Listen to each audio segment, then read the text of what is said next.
David asked, "Is there anyone left in the house of King Saul that I can show kindness to?"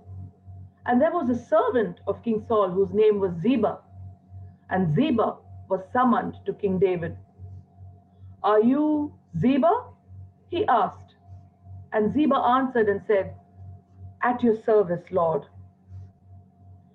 David asked Ziba, "Is there anyone left in the house of Jonathan that I can show kindness of God to?"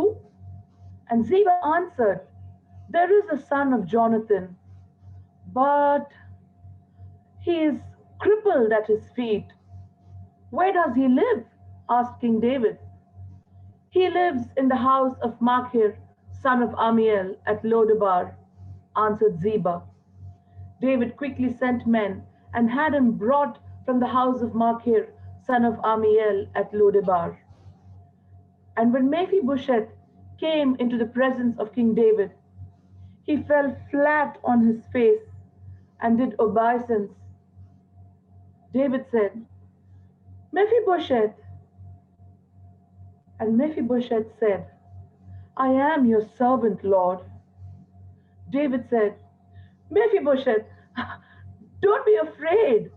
I'm going to show you kindness for your father, Jonathan's sake, and all of the lands of your grandfather, King Saul, I'm going to return to you. And you will always eat at my table." And he summoned Ziba, the servant of King Saul, and said to him, "I am returning all of the lands of your master King Saul to your master's grandson.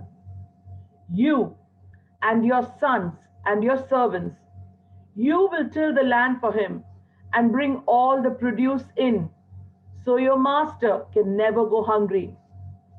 But he will always eat at my table." Now Ziba had 15 sons and 20 servants. And Ziba said, "According to all that my Lord has spoken, let it be so." Now Mephibosheth ate at the king's table just like one of his own sons. Mephibosheth had a son whose name was Micah, and he was of a younger age. Now Ziba became the servant of Mephibosheth, and Mephibosheth lived in Jerusalem all of his days and ate at the king's table, but he was crippled at both his feet.